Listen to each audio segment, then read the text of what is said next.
I snap into action when I'm digging in the trenches, get dominated off the line of scrimmage. Read and react quick to make it early diagnosis. Hit you with the quick release like Marino Danny dopeness. Explosive change of direction in the true essence of Reggie Bush. From JT and ZT to DVP and AVG. Terminator to a quarterback, Hunter JP. Steve Ross, the boss, King Flow, and card slinging, gambling genius, slick Chris Greer. Hello, everyone. Good morning. This is Dolphins Daily on Dolphin Thirsty Network. I'm Rob Mosley, aka Dolphins Thirsty. This is my co-host Justin. We're just taking a minute here to send our thoughts and prayer to Damar Hamlin and his family. As you guys all know by now, and if you watched any of the game last night or if you missed the game last night, it's been all over the news. And not just sports news, it's been all over all the major news networks. Damar suffered what they're saying is cardiac arrest, and we're not going to get too much into it because we really don't know all the details. We don't want to speculate, but we just want to let you know our thoughts and prayers are with him and hoping for a speedy recovery for him. Anyway, Justin, I don't know if you wanted to add anything. I just kind of talked for both of us there. Oh, yeah, like none of us are doctors. Rob's not a doctor. I'm not a doctor. We can't tell you what happened out there. I will say it was a really scary sight. Like, I don't think I've ever seen anything like that happen on a football field before. Me and you are both old school enough to where we've seen numerous people get, paralyzed and hurt out on the football field, but Right. not to this capacity to where they had to revive and resuscitate somebody right on the football field, right in front of his peers, in front of his players, in front of his family.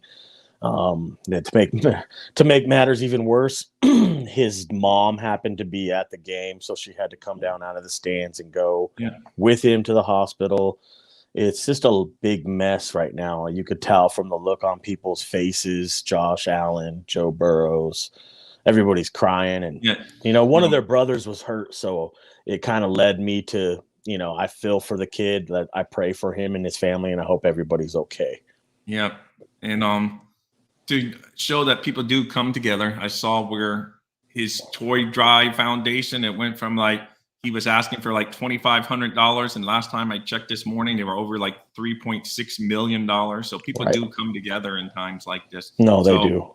And so like I say, I just praying and hoping for the best as far as same here, man. Now, and I know we're going to get into the trivia and stuff and just talking about upcoming games and everything, but we just wanted to let you know we're not that heartless, and we were thinking about everything that happened last night. So anyway, moving forward for the Dolphins, I know you're still writing your last thing at notes, and we're hoping for a guest today, but we're not 100% sure if he's going to be here. We don't know. We'll just carry on with the show. If Jalen shows up, we'll talk some football with him too. The Dolphins got a lot of stuff coming up on their plate as well. So we're still alive for playoff positioning, even though we've lost 5 games in a row. Crazy. We're still alive for if we can handle our business versus the Jets, and Buffalo can beat New England, the Dolphins will be in that last playoff spot. Yeah, and I think that can happen. It's just because the Jets aren't playing great ball either. The Jets have lost 5 games in a row too, so something's going to have to give Sunday. Some team's going to have to snap out of their right.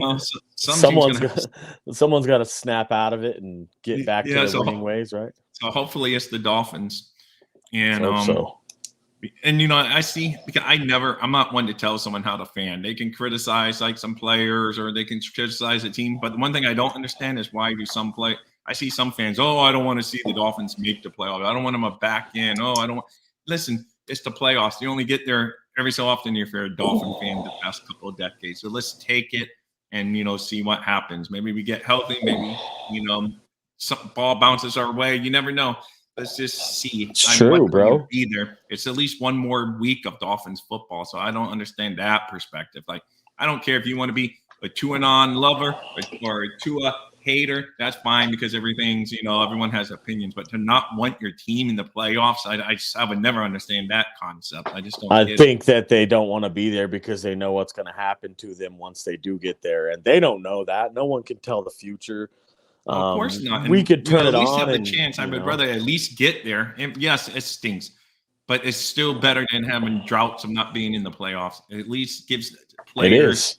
that are going to be holdovers moving forward on this football team, young guys like Javon Holland and all these guys that taste of playoff football, that atmosphere, so they'll know next time what they, so to me, it's like, it's a no doubter. And it's one more week of football. And for the fans that love to complain, it's one more week to knock your team if they get killed in the playoffs. You have, so I don't understand. It's a win-win it's a win-win for me if we make the playoffs. I just don't get I just rather them in my misery now. And, no, I don't know, man. Like, a lot of people want to get on there and knock their team. It's like, man, why are you even here still? Like, no, you don't got to knock them. They're already down. They've lost 5 games in a row.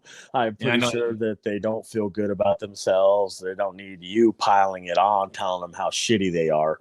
I'm pretty sure they already know that.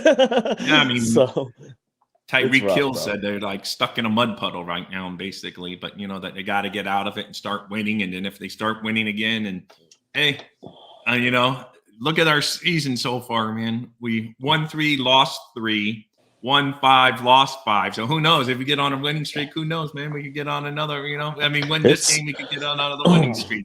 Anything's possible. So anybody was like, no, I just want to go and just not be in the playoffs. And you won't be saying that if you get in the playoffs and win a couple of games. You'd be right back behind the team, like, oh, come on, let's go all the way.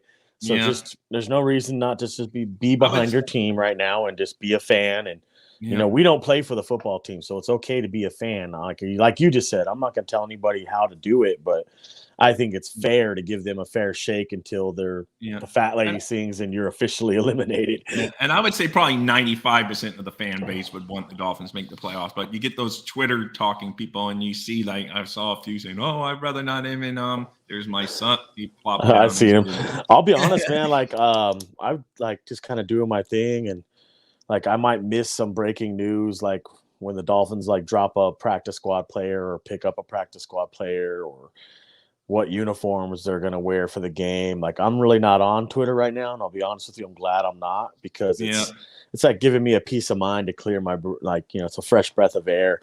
I honestly kind of do this a little bit every once in a while when I just need a break. You know what I mean? Yeah, that's good. And sometimes I might not be on there till next football season, or if the Avalanche win a cup or something like that, I might get on there and boast a little bit. But honestly, it's just something to where I know people get on there to voice their complaints. Some people vent. I get it. I understand. I'm just as upset as you guys are, but I'm also came to the reality in life that I can't do anything to change it, bro. So, Jalen just messaged me that he's at a meeting with his daughter right now. So it ain't no worries, bro. Like, he can come on whenever.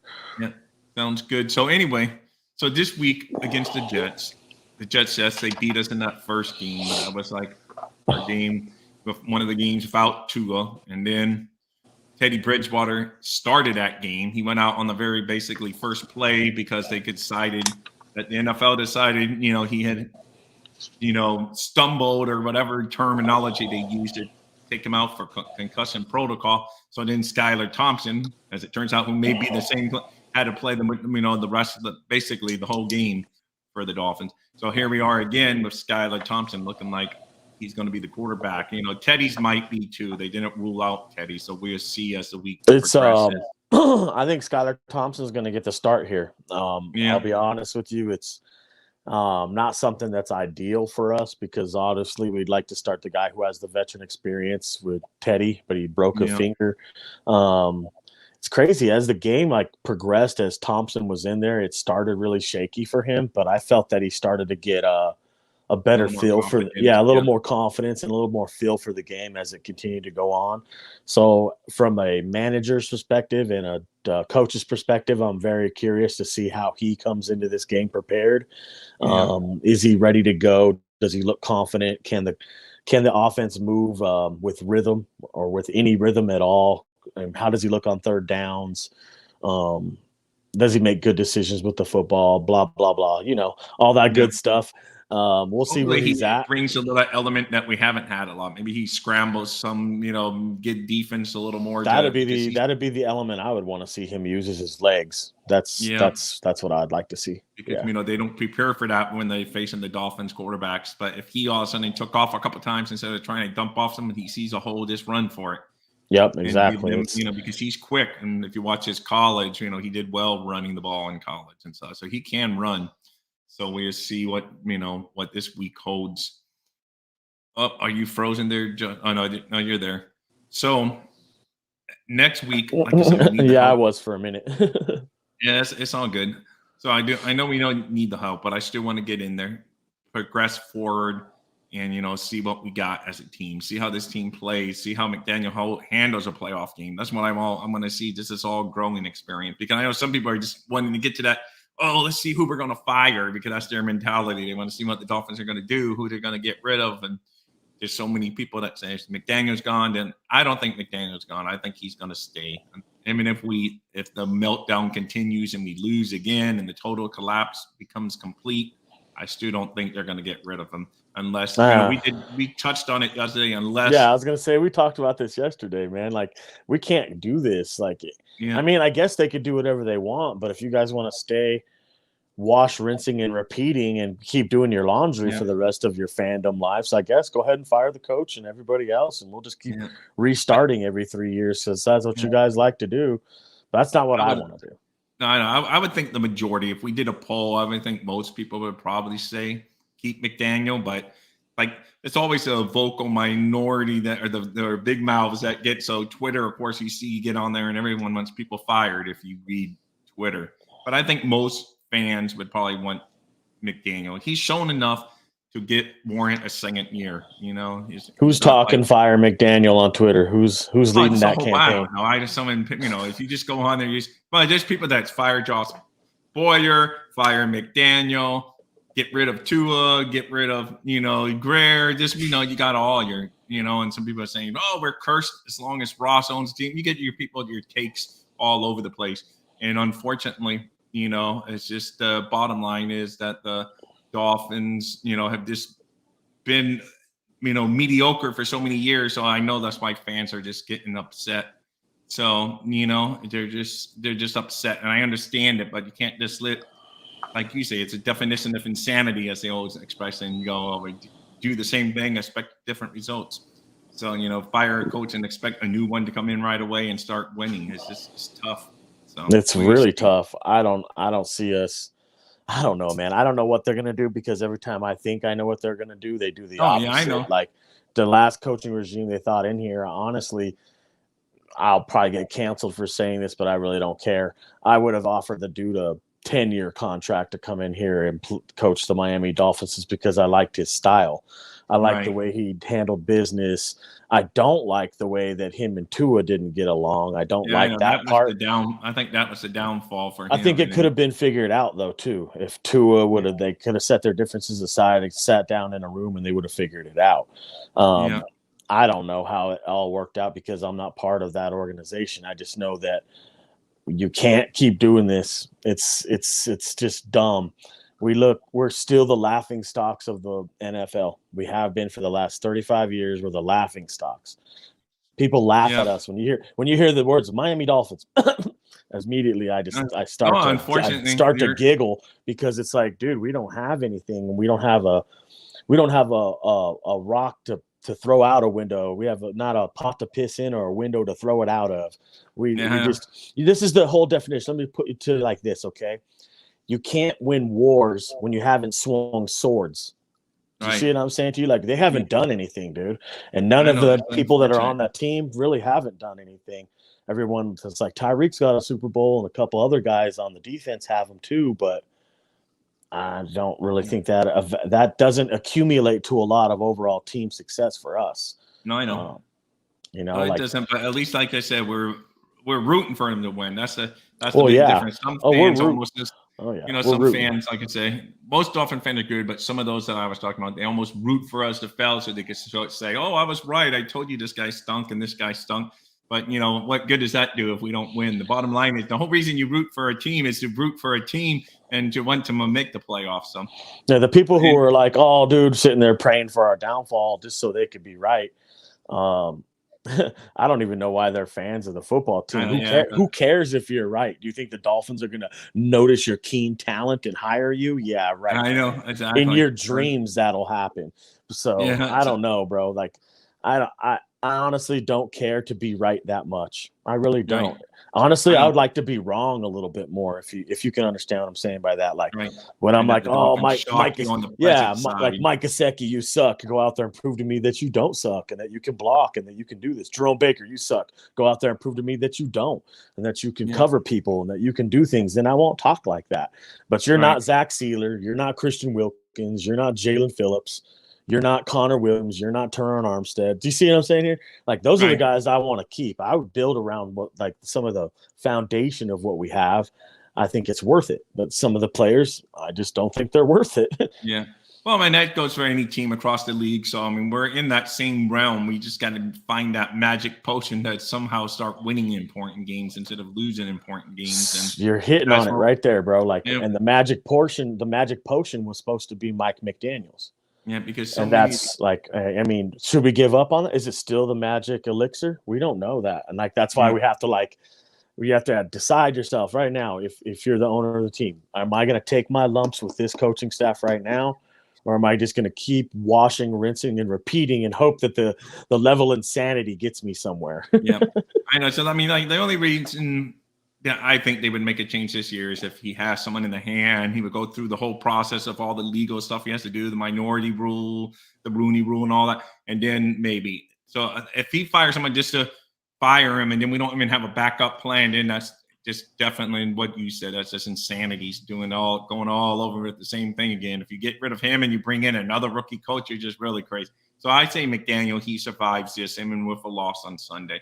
A win on Sunday, definitely he's staying, even if Buffalo doesn't help us out and, Patriots win or whatever. I still think then, we're still there with them because it's so many things that went wrong this year. I mean, yes, every team has injuries, but we had injuries throughout the year. Our quarterback can't stay healthy. Our defensive backs, most of them have been out.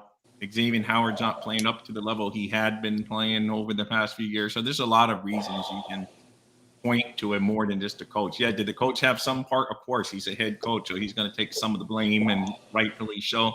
But he's also the same guy that, just a few weeks ago you were saying he's coach of the year at 8-3, and now all of a sudden he doesn't know football and he's a bum. It just doesn't make sense that you can. I know it. Just 5-game losing streak sucks. I agree. There's no way to pretty picture to put in. At 8-3, everybody was talking. Hey, should be. Oh no, he was a coach of the year. They loved his swag. Tua was in MVP conversations. Everything was going great right then. But what we failed to realize, and obviously what he failed to realize, which he should be smarter than that. This isn't his first rodeo. It's his first time being a head coach, but he's seen everybody else head coach in front of him. He should know that there's going to be adversity that you have to face in the middle of the road. He should know that you're going to have to zig when they zag. He should know that you're going to have to make adjustments. He should know that you're going to have to maybe go down to fundamentals and get away from what you are doing now. He should know that maybe you're going to have to run the football even though you're a passing team. He should know that you're going to have to play to your weaknesses instead of your strengths. See, this is just, to me, it's just like, it's backwards, bro. Like, if you really wanted to win, you would have went out there and got, like, it's because he's too nice. I'm going to say it right now, bro. And it was from the beginning. He's too damn nice. You can't be this nice and adequately run a football team when you're trying to guide and lead men to the ultimate goal, which is football victory. With that said, you still want them to stay. You still want. What else are we gonna? Yeah. What else are you gonna do, bro? I mean, I'm being realistic here. Like, I know everyone's like, "Oh, well, we have something else in place." Well, what is that something else? Because if that something else in place isn't Sean Payton with Tom Brady, I don't want it. Yeah. No, I agree. That's all I'll take. That's all I'll take right there. You can give me Sean Payton and Tom Brady, or I don't want anything. Right. No, I agree, because it's not really much room for improvement out there in the market. And when you start considering, I see what you're saying. I see where you're going with that. You're like, oh, you're contradicting yourself because you still want it. Yeah, I still want him because it could be something that you could mold into, and he could get better at what he's not doing. He could learn from his mistakes. Like have somebody like me in there, like, hey, you idiot, you're not running the football. Like, and you wonder why you're losing games. Like, you need somebody to reel him in. I thought we already had that in place with Daryl Bevel, with Marvin Allen, with Reggie McKenzie, with Frank Smith. I think Frank Smith is just like this fucking talking puppet that sits there. And I don't even understand why you're there then. Like, you got to have people that'll give you insight, but then Mike McDaniels has to reciprocate that and actually do, the advice that he's given. Right. And then, I understand you're not the kumbaya type coach, a guy that, you like more of the rough, tough coach. But I think there's room for both, But yes, unfortunately, when you establish in training camp that you're this nice guy, then it's he would have had to, like, from day one be like, okay, I got to be a little harder. See, like with what you're saying right there, I kind of agree with it, but I kind of don't. And the reason why is because you can change. Yeah, I do. And you're like, I think there's room for both. I do think there's room for both, but it's a really fine line, bro. It's like such a fine line that if you step over it, you're going to lose your locker room. And what I'm saying to you is, like, he started off to being like, oh, I'm just going to point out all the good things you guys do. We're not even going to talk bad around here. And I'm not going to yell at you, because if I yell at you, then I have the wrong guy. Right. I don't like that approach, bro. I don't like that approach, because it's like, then these guys are like, well, shit, I could go out there and drop a pass or cause an interception or blow the game for us, and he's just going to point out all the good things I did. And I still get paid, and I get a paycheck afterwards, and I don't get yelled at. Like, no, bro, that's the wrong approach. You got to yell at these guys. End approach, though. Next year they may get cut, so that has to be in the. But he should make that obvious, man. Guys that don't make plays get cut. This week, I guess in the press conference, he did say some key players didn't make plays in the game, so he did point that kind of out. So that's probably the closest he's come to kind of calling out players. Well, it's crazy because you got to have accountability, bro. Like, the accountability's got to go somewhere. Do you see what I'm saying? If it's not on the players for not executing what you're called, then it's you for calling what you're calling. Right. Like, it's one or the other, dude. And like the NFL, dude, it stands for not for long when you do what he's doing. If you're going to keep doing this and babying your players, then I don't think you're going to be here very long. And that's what I'm trying to tell and get at is, like, you can't do one thing good and then one thing bad. You kind of like just have to either be good or be bad.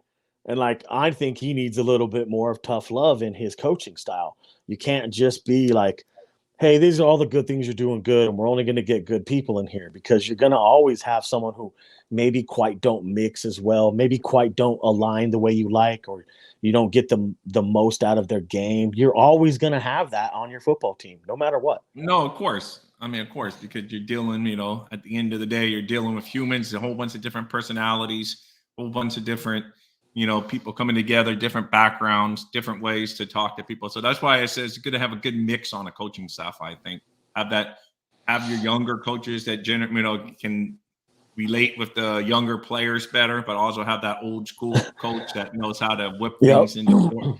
You need that balance. You need that balance. You do. Like when we were 8-3, all the like, oh, we're just pointing out all the good things and everybody's doing. Everyone's like, okay, cool, that's fine. You keep doing that. You're winning games.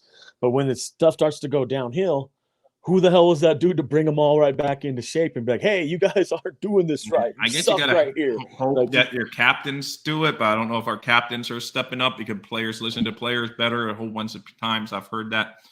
When it comes into the locker room, there's still players and they listen to the veteran players more than even coaches because they're all living the same lifestyle, all earning the check each week, to play football. So they listen. So maybe, our team captains, maybe we need a Wilkins to go there and fire these guys up. And he might be in the locker room. We don't know. We're not there. That's the one thing we would never be privy to as fans, what the players are saying among themselves. So hopefully we got some captains that can snap us out of our little skid here because it's been ugly. Right. I mean, there's no way to paint it nicely. 5-game losing streak sucks. So let's just get back to winning this week. It's crazy that silver lining on top though. Like you just brought him up. Man, I can't get over how good Christian Wilkins really is. What a damn football player this guy is. I think he has 83, 85 some odd tackles and counting.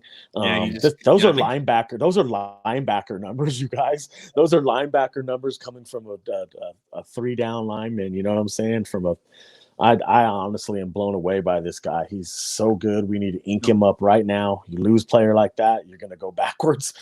Yeah, no, and his motor's always on is what I love about him too. Because Same here. I mean, if he may not have all the stats that some games go by, because how they decide to block him or they go away from him, he's still 100% motor. He's still, you see him going. I mean, he made a tackle the other day on the sideline. It's just, I mean, again, and that's normal for him because a lot of defense tackles, they're like, oh, I did my handling what I was supposed to do, and that's it. He doesn't care. He would still, I mean, if the play is going to the outside, he would turn and run all the way to the outside. Because yeah, it's crazy, man. Like, I did my job. I forced them to the outside. My part of the play is over now. You called it right there, dude. As soon as one of them big uglies forces the guys out of those tackle box, most of them give up, but not Christian Wilkins, and not Jalen Phillips. No, they just keep going. Yeah, and I love it, and that's why if you get guys like that, you're going to be a winning football team eventually. That's right. That's right. You just need to get more guys like that. That's all. And in this 5-game losing, it's just strange because there's not really one game that, I mean, there was games that we played crappy, but there was not one game that you felt at some point in the game that you couldn't win. And it's just nothing's gone our way. We haven't. That's why maybe we need some veteran leadership to step up during these games, because it's just like we start folding once a couple of things go bad against us. Like Jason Sanders misses a couple of kicks during this losing streak, we fold.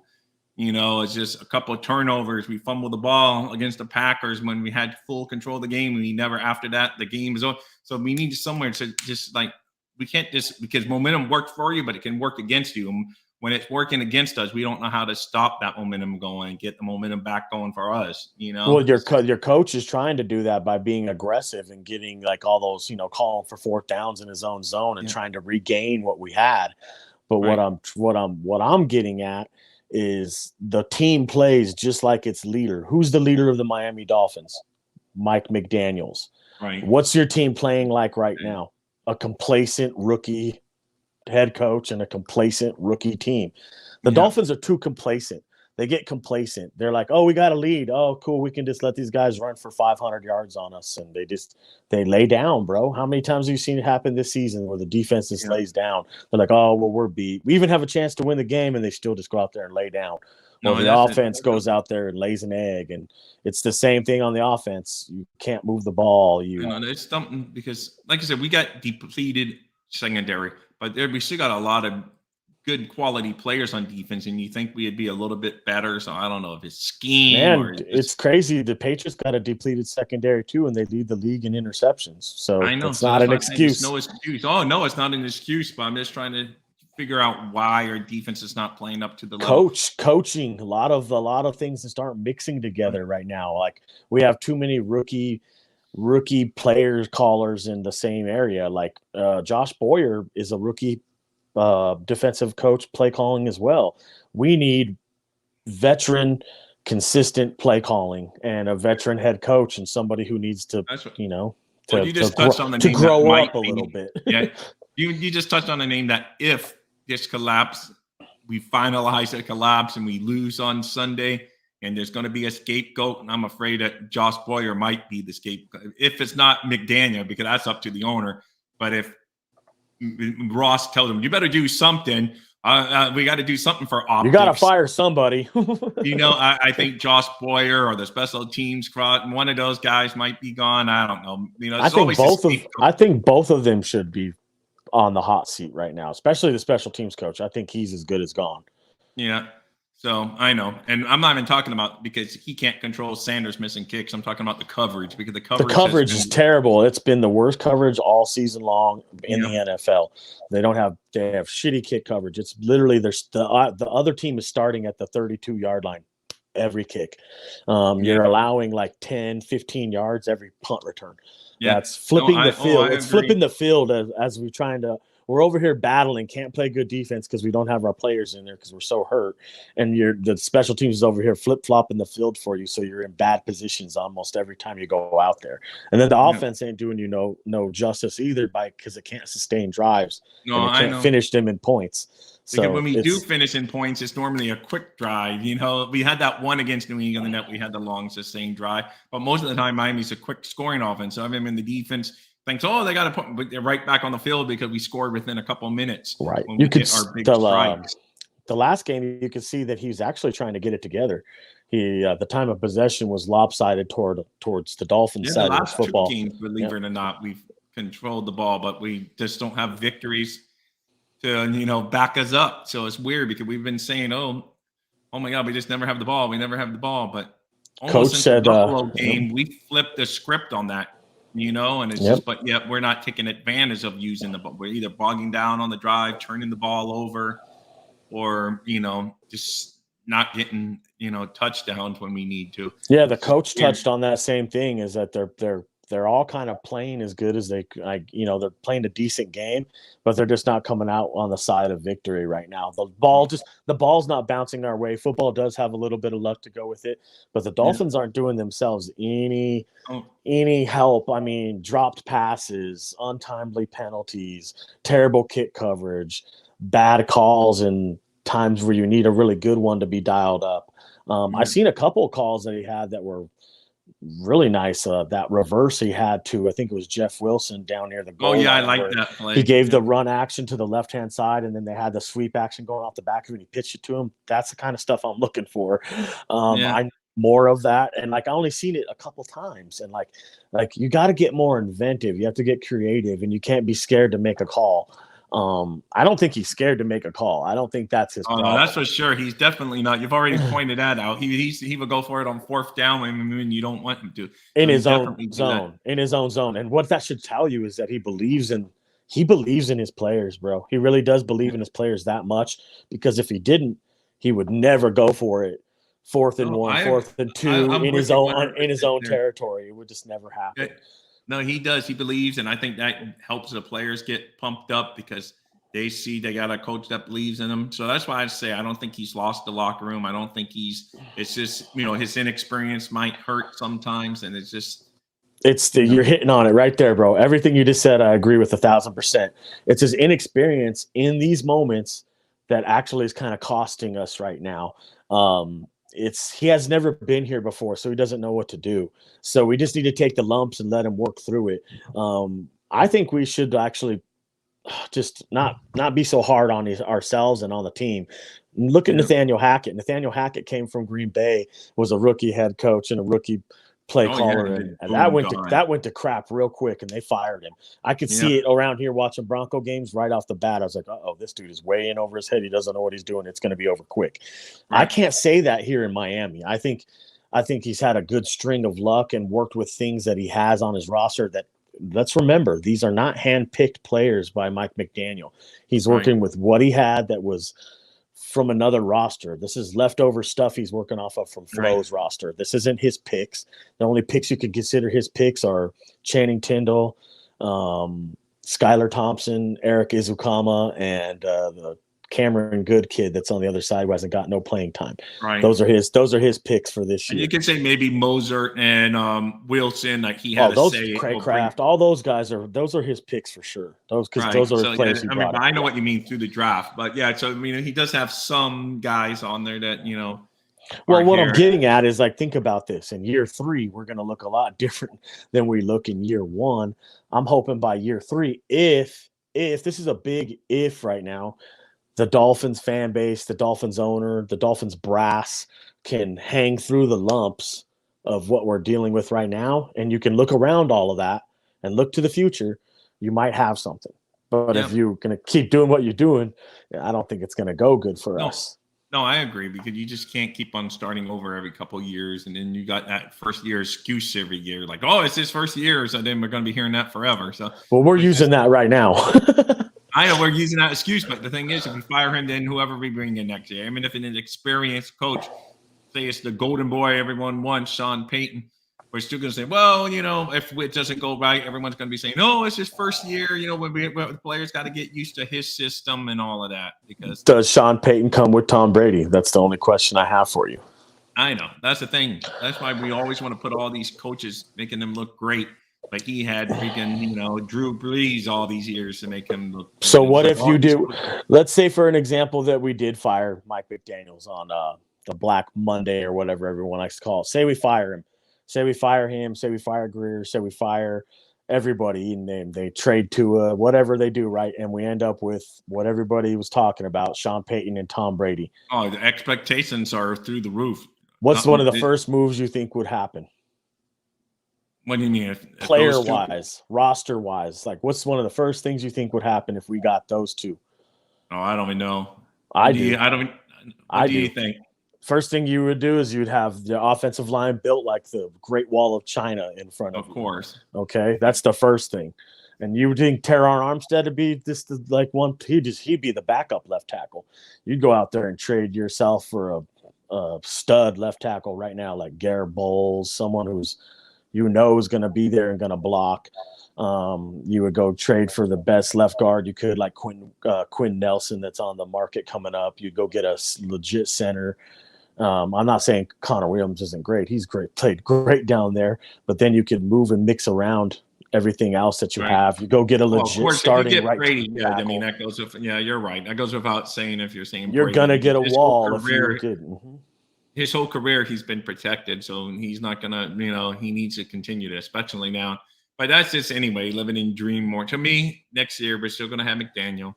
We're still gonna have more or less the same quarterback situation because we don't have the big ammo to go and get anyone else. So you're gonna have to, roll with Tua as the main, and then have another guy be ready to back him up. Hopefully, someone better than Teddy, because I thought Teddy was a good signing when we got him, but he just doesn't seem like he's not a good. I know you didn't like him too much because you seen him out there and whatever, but he's a step up from Jacoby Brissett, but he has not been a step up. Wow, honestly, I would take Jacoby because Jacoby, your best. I mean, you've talked about this a lot of times. Sometimes your best thing you can do is just be available. Your best ability is availability. And you know what? Teddy Bridgewater's got a history of being hurt in this league. He's hurt all the time. He's a cream puff. If you want my opinion, he gets hurt. Like, just look at the dude wrong, and he's going to be like, yo, you hurt my feelings. So he gets hurt. Tua gets hurt. Do you understand what I'm getting at here? We have quarterbacks with injury history. I noticed this yesterday or during the weekend's game. I'm like, well, we got to start thinking about getting a quarterback around here who knows how to take a hit, who could fall and, can stick around a little bit. Like, I think that should be something you build into is you need to bring another quarterback in here to make everybody else better. That are being thrown around, man, because I know Dolphin fans living in dream world. They want Lamar Jackson. He gets hurt all the time. I know. I mean, if it could happen, he's another guy that has a history of missing games every year. So he does. It's injury. It's the same thing you're bringing in if you have Tua or if you have Teddy, except that you get explosive, lights out running ability with the football. Which, if you built the offense around him like that, then it would work. But do you think Mike McDaniels can build an offense around Lamar Jackson if he can't build it around Tyreek Hill, Jalen Waddle, oh my God, Raheem Mostert, and all the weapons he has now? And you think, you know what I mean? I don't think that would work out. Yeah, me either. And then the other names that, people say Jimmy G, another guy that gets injured, so it's just like, there's nothing really out there. So I'm with you. I think they're going to roll more or less the same product out. There's going to be changes. Like every year, there's changes in the NFL. There's going to be new guys coming in. But I think the key positions, head coach, is going to be the same. And I think pretty much quarterback's going to be the same unless they really find some other option that's willing to come here. Do you remember me talking to you last week about a guy that they should go poach off the 49ers practice squad? See, this is where people think a little differently. Like, everyone's like, oh, well, let's just think differently. Like, I think a lot differently than anybody else. If I was the GM of the Miami Dolphins last week, I would have already went out there, especially with all the quarterback crap that's going on now. Now I got one with a broken finger. I got one in concussion protocol, and I got a 7th-round rookie on the bench. Hell, I'd have already made this phone call. I would go to the 49ers, and I would poach Jacob Eason off their practice squad. He's a big 6'5" quarterback, 235 plus pounds, who can sling the rock, has a baseball background, can make different throws, different platforms. It's a no-brainer. But I'm not the GM. If I was, we'd probably be winning a lot of Super Bowls around here. I wish then, that's what we all I'm not playing. I ain't bullshitting, dude. I have confidence I can get the players we need in here to win football games because I know what a football player looks like. It's not Mike Gesicki. Greer doesn't. I know, but you've always defended Greer, so I don't know. I'm not always defended him. I'm defending that he actually. Sunday when you and I were going at it, it's true. I'm saying he has made the moves to put us over the top. He can't go out there and play the games for the players, bro. He just does the shopping. He can't coach either. So I understand how everybody wants to get all harsh on this dude and be like, oh, blah, blah, blah. Like, dude, you're never going to hit on every pick. If I was the GM, you guys would be Of shitting course, on me too. So, I mean, it no, really or wouldn't make no anyone. difference. Yeah. Of course, Whoever it is. I'm just saying that, we all have someone to pick on. And to me, I'm not really that hard on Greer, but if I had to pick on someone, I'd pick on him over someone else, because at the end of the day, he's the one still picking the groceries as far as the coach, what coach he picks, and yeah. And if you say McDaniel's not the guy, not you, but people in general out there that say McDaniel's not the guy, then guess what? Who hired that guy is Greer. So he can't pick a head coach because Flores wasn't the guy. And I know Flores was an okay guy too. It's just like, but he had that choice, and it's not working out. So if we go that route, like you say, he can't do that. See, I know you're saying that it doesn't work out, and everybody already wants to say that his 2020 draft picks were all busts. But man, I'm still not gonna say that. I'm still not gonna sit here and lean on like Tua's a bust, Austin Jackson's a bust, and Noah Igbenogany's a bust. I'm not gonna say that yet. Those guys could go somewhere else, and all of a sudden the light will pop on, and they'll become stars. How many times have you seen it happen? But you have to say, I've seen it happen a million times. At the very least, you have to admit it's been disappointing so far. Tua more from it's been very underwhelming. It's been very underwhelming. Tua mainly from an availability standpoint, and the other two just from lack of production for what you need for first round draft picks. Oh, the lack of production it's bad. It's really, really bad. Wash, rinse, and repeat. Yeah, we just talked about that, Ender. Yeah, we were just talking about that, Ender. It's definitely been something they've been doing around here. I don't want to do it no more. No, I don't want to do it either. That's why I say McDaniel has to be the guy going. Even if the collapse we complete this stupid collapse. And I keep on saying we're going to win. People thought I was crazy when I said that the other night. I just do think we're going to beat the Jets. I can't say what's going to happen in the Bills Patriots, but I just have a feeling the Dolphins are at least going to do our part the final week. If they lose, then I don't know. Maybe all bets are off and people will get canned, but I just don't see it. I just don't see a rhyme or reason to it unless, like I said, I don't want to keep on saying the same thing. Unless Ross really has someone in his hand that's better, there's no reason to go fire McDaniel and then go looking and hoping for a good coach. There's no reason for that. Let me give you a scenario here. Like the same scenario I just gave you to if heads are going to roll on Black Monday and we brought in Peyton and Brady, blah, blah, blah, blah. What's to hesitate you and stop you from a GM's perspective and from the brass, the leadership of the Dolphins, from doing the same scenario I gave you, but with Tua? You need to build a wall in front of Tua. You can't just have this left tackle out there who has an injury history, who gets hurt every year, and he's gonna play on a left leg, one leg every year. You need another left tackle, you need a right tackle, and you need another guard. That's what you need. You need three. This is the problem, man. The Miami Dolphins, man, we've been saying this for it seems like 20 years. Like, we need an offensive line. Since the days of like Keith Sims and Whitman Webb, Miami hasn't been able to build a solid offensive line that lasted for, we had that Brandon Albert, whatever, for a couple years, but we don't have any consistency. We haven't had a great offensive line for so long. And here we are talking about the same thing. And this year's been better than other years, but, maybe better is not good enough for what we need with what we have at quarterback. But it's just frustrating that we can't get an offensive line. You need veteran linemen. Like right now, like the first thing that, like when the Niners got their stuff going and started rebuilding after that Super Bowl, one of the first moves they made, I was like, damn, that's a good move, was Trent Williams. As soon as they signed Trent Williams, I was like, well, damn, whoever they're going to have play quarterback's going to be protected. See, that's the kind of stuff the Dolphins, like, they're trying to do that. Money.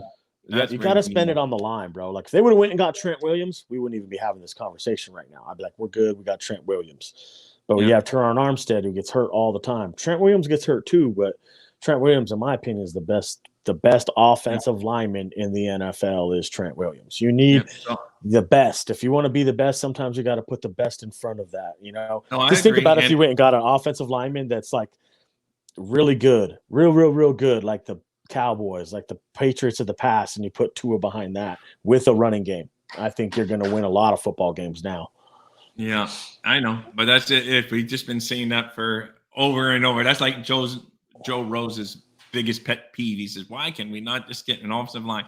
I mean, this year has been our better performing offensive line than what we've had the past couple of years. So it is a little bit of an improvement, but we're still not at that where they're in total control of a game every game. No, we don't have that. We don't have that all-out offensive line, which we would need with the quarterbacks that you've mentioned in place. So. There's some real good offensive linemen in this free agent class coming out right now. I already named one. We're gonna have to clear money though for sure, and you'll clear money. Byron Jones, some of that money is going to come off the cap. I can almost guarantee you that you're going to make cuts. I guarantee you we'll have cash. Yeah, but you're gonna have that. But then you also want Wilkins signed, possibly. So I mean, I know you can have him play on his 5th-year option and then worry about that a year down the line. But you would like to have him signed to a longer. You can also franchise tag him as well. I know, so maybe 2. You got at least 2 more years of him. I think so. And then what you need to do is you need to build that line. You hate to do it to the guy because he's such a team guy, but he's still going to be making big bucks. Just tell him, hey, bro, we're going to get you. You're going to get your bag. It just might not be for 2 years. Like you got to win. We got to win now and build this thing now on Tua's rookie deal. Like if we don't win before he's out of his rookie deal, we failed. Like we need to. This next season's such a huge season for us. Like you need to clear all the money off the books that you can, so we have money to spend on a veteran. Veteran offensive line. Yeah. But then if the team's just saying, well, we can't trust Tua, I don't know, because they may like him from his ability, but not his availability, like we had said. So, I lost him. He'll be back. He falls out at the end of the show every week, so every day. So that's all good. But anyway, the biggest knock on Tua, from my perspective, is his availability. Okay, there he is. Sorry, I got this. No, you're totally right. They might not want to risk it because, like you just said, they like him because of his ability, but not because he gets hurt. You have an injury history. Yeah. Just because you keep Tua here doesn't mean you can't build onto the back end of that. Man, I just gave a perfect guy right there that you could get to build on the back end of it. You go get Jacob Eason, and you have a quarterback competition. Right. Yeah. No, I do not think that's going to happen at all. No, Harbaugh wouldn't leave that job anyway. No. Now, if Harbaugh said he was leaving, then maybe, but he's not going to be the guy to take, because he's on record, Ross, saying he's not going to take Harbaugh away from Michigan because he's probably a bigger Michigan fan than he is Dolphin fan, Ross. So I don't think he would take Harbaugh away from him, because I thought last year, of all the years, that would have been the year to snatch him up when there was rumors he wanted out of, and he was almost going to take the Minnesota job and all this. So that would have been when Ross could have come, hey, you really want to leave? Then I wouldn't have snatched him up. But, he would be a great, if they got rid of him, that would be someone that we would at least give a thumbs up to, because we definitely don't want another rookie coach. But I think, like I said, I really believe we're going to win this week, and it's going to buy McDaniel at least 1 more year. And I think if we complete the collapse, like I keep on saying, I think he stays. I think he stays as well. I just think that everybody's worried about we're worried about the right things, like the durability of our quarterback. You can fix that in numerous different ways. There's guys out there you could get now, like I mentioned, you could poach, and there's guys that you can draft to build around. I'm personally looking at a guy who's a little bit tougher, who can run the football, like that TCU quarterback, that Max Duggan. He's farm bred. Where's he projected? What round? First round? No way, dude. He'll be lucky to get drafted. He's probably projected more like the 5th. He's that low. I know the Georgia kids that won't get drafted. I don't want nothing to do with that kid. I know he's good and all, but he's just too small. Like I'm just saying, but I didn't even know that the TCU kid fell that far down the range. Yeah, he's down there. I haven't done any draft work because I'm looking at the Dolphins. I haven't even done to the common sites, looking at what people, it's the body of work though that the kid does that's got me impressed. He's not scared. Yeah. He's tough. He's farm bred, if you know what I mean. He was raised on a farm where he's out there picking up 100-pound bales of hay all the time, and would invite his team over to go do it because it builds character in them. Right. Do you see it? Like when I go look at a player and stuff, and you're all the lights out good, and you're all flashy, I'm gonna go talk to you. And I want to see what you're about. I want to know where you're from, how you were raised.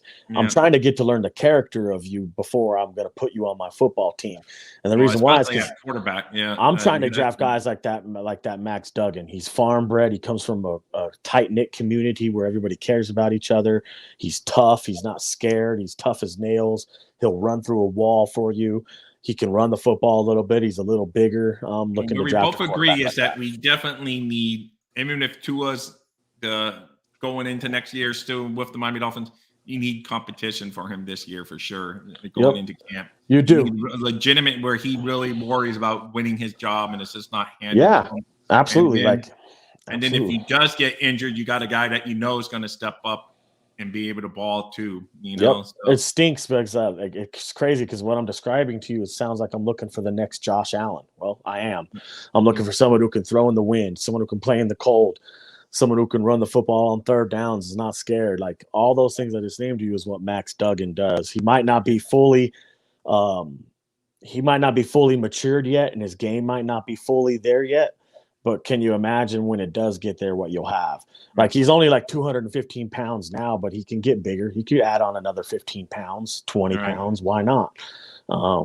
This is the kind of stuff I'm looking for in the future. And that's why I would put something like that behind Tua to sharpen him. Do you see what I'm saying?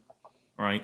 But I know we always go with the veteran backup, but we hadn't, done too well with our veteran backup. I mean, Jacoby Brissett and Teddy, I guess they're okay, but they're not like, I don't know. You just look at other teams and they just keep on winning. I mean, I hate just to keep on bringing up the 49ers since we're a Miami Dolphins show, but man, the 49ers they've gone through 3 quarterbacks this year and they're still winning in one of the better teams in the NFC and could be in the Super Bowl for all we know. It's because they can go out there and make mistakes and their defense will bail them out. Their defense, that's the difference is that they got any, our defense has talent, but they don't play at the level that the 49ers. I wish we did. They're out there balling and they keep all the games close. You got to draft Fred Warners and not Jerome Bakers. Yeah, there you go. I know. That's what it all comes down to. It all comes down because everyone we talk about the first round draft picks and this and that, but we don't have the depth because we lack sometimes later round picks. So I mean, people hit. I mean, we got Devon Holland and stuff, so we do hit sometimes, but we just need to hit a little more. And sometimes it's luck because they say on average, at best, the first round's a 50-50 proposition. Yeah, absolutely. I'm a firm believer. The odds goes down and down and down, but the good teams find a way to beat those odds or get lucky for all I know. They just get the right guy at the right time. Because, I mean, look at Tom Brady's a perfect example. I mean, this guy's a late round damn draft pick. Every team in the league had a chance to draft him multiple times, and now he's considered by many the greatest of all time. So sometimes draft is lucky. You just pick the right guy at the right time for the right system, and he comes in and he's great for you, and who may not have been great if he would have come up in another system. So, yes, but we got to overcome those odds. I know that's the old adage. I'll go, well, all teams is just 50-50, but you got to beat those odds. You know, if you're going to get to be a good team, you got to. Yeah, I'm a firm believer in that you build through the draft and via the draft. I mean, that's how any team is built that way. What you just described right there, it's a quiet storm that no one sees coming. No one would have been able to put a thumb on that Tom Brady thing, but the person who did was the person who scouted him for the New England Patriots. Right. They went out there and was like, oh, he comes from Michigan. He's led fourth quarter comebacks. He's gritty. He can read the defense is quick. He's a gamer. I bet you they talked to Tom too and realized how much he loved the game of football and how much he hates to lose. And they were like, damn, this is my guy. He was definitely more for late round. But I don't think a guy like that even falls through the cracks anymore at quarterback because quarterbacks are early overdrafted, updrafted, whatever terminology you want to use. And it's like, you froze out there. Are you listening? Are you there? Okay. Yeah, I can hear you. Okay. Yep, I'm here. So yeah, I mean, quarterbacks now get drafted higher and higher every year. That's why I was surprised to hear you say the TCU guy may be a late round if he's drafted at all. Just because I find some of these guys just move up people's draft boards because every team's so desperate to find that quarterback. Well, what you just said right there is exactly what's going to happen with Max Duggan. He's getting ready to go play for the national championship against Georgia, and when he beats Georgia on the January 9th, then his stock's going to skyrocket, and he will be you're calling for an upset. He's going to win. They're going to win, bro. I'm telling you right now. That's amazing because they didn't even win their conference championship game, but here they are. I called them to win that game they just won last weekend. I won on that and bet that and won it too. Like I knew they were going to win. Wow. You could just see it sometimes when these guys go out there and want to play with heart and desire, and then you can see when the team wants to lay down. Go watch the Dolphins game. Anyway, we're almost at the end here, guys. Thank you. I see there's a few people. Make sure you comment, and I would drop a link if you want to join the show. Hey, good morning, SoCal. So you guys have been great today, and thumbs up to all you guys. Was this like I say, our thoughts are still with Damar Hamlin. Absolutely. Hopefully, we want him the best recovery as possible. It puts things into perspective, because we always want to complain about these players, this and that, but this always points out that they're human and that, they got the same flaws that we got, that you can get hurt and injured and whatever, because we put them on that invincibility sometime. We just think they're these beyond human characters, Yeah, I hate to beat a dead horse, you know what I'm saying? But this quarterback thing is right now it's hot and heavy. And like the Dolphins just last week tried out Jack Cohn and Kyle Luletta. They're trying out quarterbacks. So would you be upset if they went and poached a quarterback with the intention of keeping him for next year? Yeah, but this would have been the perfect week since you got banged up quarterbacks anyway, and you could have poached on the last week here. Yeah, I'd already have done it. If I was the GM, my phone would have already been on. I already would have poached him and been like, so-and-so's gone, and Jacob, you're in. Yeah, that's what I would have done. But anyway, guys, I want you to make sure you like and subscribe. We're getting going here. Justin, there's any final thoughts you have to say as we're coming down to the last couple minutes of the show? Everybody should still keep – I've said it for the last month. I know it sounds redundant, but everybody should still be a little bit excited. We still have a good football team. We still have a chance to get into the playoffs. I know some of you maybe not want to go to the playoffs, but I do. Handle your business versus the Jets, and then hope that the Bills can beat New England and you'll be in the playoffs. Ends up all the way on the Dolphins making the absolutely. Playoff. Let's go. There's no reason to say that you don't want them. At worst, I know that people were saying, "Oh, it's just going to extend my misery another week." But hey, at least it's one more. Extend your misery that you've already been through for your life. What's a little bit more? Who cares? Yeah, I know. So, yeah, I don't think that's going to happen. But yeah, I would have been cool, SoCal, if Fitz was ready to play one. That would have been crazy. Oh man, that was floating around too. Can you imagine bringing him back? But anyway. That was floated around as an option? No, people just dreaming like that's why he threw the laugh out. But I was like going around yesterday. People were saying that. That was dead when Chan Gailey and him was here, and it was dead. Yeah. Anyone who doesn't want playoffs is a lame. I agree with you 100%, SoCal. That's what I've been saying. I'd like to go to the playoffs. You can attest to. There's people on Twitter saying, "Oh, I don't want it, blah, blah, blah, blah. We're just going to extend our misery." But hey, I want to get there, make it. You never know what happens. Yeah, those are the people who are hurt by the Dolphins so much that they're like, I just want to end my misery now, that they're so hurt that they got PTSD from the Dolphins. So I understand why they say that, but they just don't know what they're talking about. Yeah, no, I agree. They got to want to go out there and they got to want their team. If nothing else, it's one more week for us to be able to talk about the Dolphins instead of all the crazy things. You get into the playoffs and win a football game, you'd be thinking a little differently. I know. And you never know, because you could go out there, man. You can you could go out there, play Kansas City, knock Mahomes around a little bit, get him a little flustered, and shock the world. You never know, bro. Anything can happen. That's why they play the games.